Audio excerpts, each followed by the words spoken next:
The envelope felt heavier than it should have as Victor Newman stood alone in his study. The lights of Genoa City shone through the tall windows, like a judgment he had avoided for too long. His fingers gripped the thick cream paper tightly, as if sheer force could change what was written inside. Victor didn't panic. He calculated, he dominated, he controlled. But when his eyes landed on the bold heading, *** paternity confirmed, 99.99% match ***, something deep inside him cracked open. A silent, sudden rupture sent his pulse roaring in his ears. He saw the photo, neatly placed under the lab results. It was an ordinary picture, yet it felt devastating. In the photo was a young man with his unmistakable jawline, his dark, piercing eyes, and the same stubborn expression he'd seen every morning in the mirror for decades. Written on the back in careful, shaky handwriting were 4 words that shattered his world. *Dad. It's me. *, and suddenly, the past rushed in like a flood breaking a dam. Faces he had forgotten, nights he had erased, a woman whose name he had vowed never to remember. Victor staggered back, collapsing into the leather chair as the room tilted around him. His mind raced through years of his own choices, his own sacrifices, wondering how a ghost he had buried could rise again with proof in hand. His voice came out hoarse as he whispered, "No, this isn't possible," even as his hands shook because the science never lied. The numbers were unrelenting. The boy in the photo, no, the man was his son. A son he never knew, never claimed, never protected. The realization hit him harder than any business betrayal or personal loss. This wasn't about business. This was about blood, legacy, and a reckoning. Victor Newman, the great titan of Genoa City, felt fear creeping up his spine. Not fear of being exposed, but of what this child might represent. What secrets would unravel if this truth came out? How would Nikki look at him if she knew? How would Victoria react to learning she had another brother? How would Nick's anger blow up into something unstoppable? How would Adam, God help him, see yet another rival for his father's attention? Victor slammed his fist on the desk, the sharp crack echoing like a gunshot as he growled that this would be handled, as it always was. Yet his gaze drifted back to the photo, to the defiant yet hopeful eyes staring back at him. That was what terrified him most. Because buried beneath his bravado and power, Victor recognized that look, the look of someone who had grown up without a father. Memories he had long hidden surfaced uninvited. The night he walked away, the choice he had justified as necessary, the promise he had never kept. His breath hitched as guilt, if he could even call it that, tightened its grip. What kind of man was he if his own child had to find him with a DNA test and a photo to be acknowledged? Even as remorse threatened to take hold, Victor's instincts kicked in. He calculated angles, threats, consequences. This son could be a weapon, a threat to Newman Enterprises, a way to break his family apart. As if summoned by the thought, his phone buzzed. The screen lit up with an unknown number. Victor stared at it like it might explode, knowing with certainty who was on the other end. When he answered, his voice was iron, demanding, "Who is this?" Silence stretched, heavy and deliberate, before a calm, resolute voice replied, "You already know, Dad." That single word sent a shockwave through Victor's body. No one had ever called him that in that tone before. Not with such quiet authority, not with such right. The man continued, saying he didn't want money, power, or a place at the Newman table. At least not yet. But he wanted answers. He wanted the truth. He wanted to know why he had been abandoned, why his mother had died believing Victor had erased them both. Victor closed his eyes, the weight of years pressing down on him. He realized this wasn't a battle he could win with threats or intimidation. Blood demanded more than dominance. It demanded accountability. And when Victor finally spoke, his voice was lower, raw, stripped of menace. "We need to meet." He knew that moment he faced this son, everything would change. Alliances would fall apart. Secrets would spill out. The empire he had built might finally face its greatest danger. Not an outside enemy, but the child who carried his name, his DNA, and a truth Victor could no longer outrun. As he hung up the phone, clutching the photo to his chest for just a moment longer than he ever would admit, Victor whispered into the silence, not as a mogul, not as a tyrant, but as a man facing his past. "What have I done?" Knowing that Genoa City was about to be changed forever by a truth that would shake the Newman legacy to its core. The door knocked at exactly midnight, sharp and clear, cutting through the heavy silence of the Newman ranch like a knife. Victor Newman had not moved from his chair since the phone call ended, but now he slowly straightened, his back stiff as if preparing for something big. He knew, that whoever was on the other side wasn't just a visitor, but the living reminder of every mistake he had tried to hide. When he opened the door, the air around them seemed to change, as though the man from the old photo had finally stepped out of the shadows. He was taller, broader, and his presence felt strong even without trying. His eyes met Victor's, and in them Victor saw anger, sadness, and something dangerously close to pain. For a moment, neither of them spoke. The silence was thick with all the things left unsaid and wounds that hadn't healed. Then the young man broke the silence, his voice shaking slightly as he said, "You don't get to be shocked, you made this choice." His voice cracked a little, showing the boy inside still living. Victor felt something inside him crack, something he had protected for years. Standing before him wasn't a threat or a rival, but a son shaped by absence. Victor wanted to take control, to regain the upper hand, but his voice failed him, coming out softer than it ever had. He said, "Come in." The door closed behind them with finality, like fate itself was watching, judging. The son started pacing, running a hand through his hair, and began talking fast, saying everything he had bottled up for years. He spoke about growing up without answers, about watching his mother cry herself to sleep, about learning his father's name not as Dad, but as a myth. Victor heard each word like a punch. They were true. Denial was no longer an option. When the son finally stopped, his chest rising and falling, he asked, "Why?" Just one word, heavy with a lifetime of hurt. Victor closed his eyes. The powerful businessman suddenly reduced to a man facing the aftermath of his choices. He admitted in small pieces that he had been afraid of weakness, of scandal, of loving something he couldn't control. The words hung between them, raw and real. The son laughed bitterly with tears in his eyes and said, "You chose power over blood." Victor didn't deny it because he couldn't. The truth was right in front of him, breathing, hurting. When Victor finally stepped forward, slowly, carefully, like approaching something fragile, his voice broke completely. He said, "I can't change the past, but I won't run from you now." That's when the son pulled an envelope from his jacket and dropped it on the desk, revealing legal papers with names, dates, and signatures, proof that he had already taken control of the world Victor ruled. He wasn't here to beg. He was here to claim his place, to force Victor to face the consequences of his legacy. As Victor read the papers, the truth hit him hard. This wasn't just a reunion. It was the start of a battle within his own family.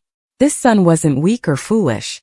He was a Newman forged in fire and anger, ready to fight for what was his, no matter the cost.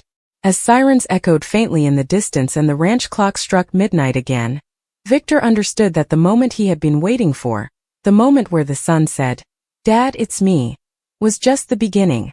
The next chapter of the Newman story wouldn't be written by enemies or corporations.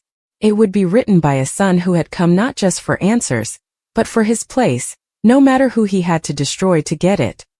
Here is the next chapter, escalating the fallout and deepening the emotional and power struggle, written as one continuous dramatic paragraph in classic Y&R spoiler fashion.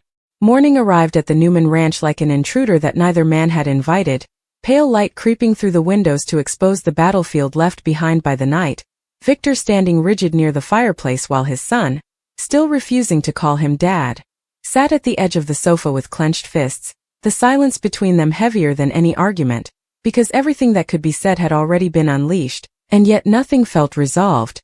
And when footsteps echoed from the hallway and Nikki's voice called Victor's name, both men froze, the unspoken truth hanging in the air like a loaded gun. Victor's jaw tightening as instinct screamed at him to protect his family from this truth even as guilt demanded he stop hiding. And when Nikki entered the room, her smile faltered instantly, her eyes narrowing as they landed on the unfamiliar face, on the resemblance she couldn't ignore, the same eyes, the same posture, the same unmistakable Newman presence, and she looked back at Victor slowly, dread blooming across her face as she whispered, "Victor, who is that?" And for the first time in his life, Victor Newman had no prepared answer, no deflection, no manipulation ready to deploy, only the truth clawing its way out as his voice came low and rough and he said, "He's my son." And the words detonated the room, Nikki staggering back as if struck, disbelief giving way to horror as she demanded explanations, timelines, names, while the son watched her with conflicted emotion, part apology, part resentment, part grim satisfaction, because this moment, this collapse, was proof that his existence could no longer be erased, and Nikki's tears spilled freely as decades of marriage, betrayal, forgiveness, and loyalty crashed down on her all at once, her voice breaking as she asked, "How long have you known?" And Victor couldn't meet her eyes as he admitted, "Since last night." And the son stood then, introducing himself not with warmth but with resolve, explaining that he wasn't there to destroy her or the family, but he wasn't going to disappear either, not after living his entire life in the shadows of Victor Newman's choices. And Nikki's gaze hardened as she looked at Victor again, realizing with devastating clarity that this secret wasn't just another betrayal. It was a living, breathing consequence, and before Victor could respond, the front door opened again, voices carrying in, and suddenly Victoria, Nick, and Adam stood in the entryway. Drawn by instinct, by tension, by something in the air that felt wrong, and when Nick's eyes landed on the stranger, his face drained of color because he saw it too, the reflection of his father staring back at him, and Adam's lips curled into a slow, dangerous smile, recognition dawning like a spark waiting to ignite, and Victoria demanded, "What's going on?" Just as the son spoke up, his voice calm but unyielding as he said, "I think you already know."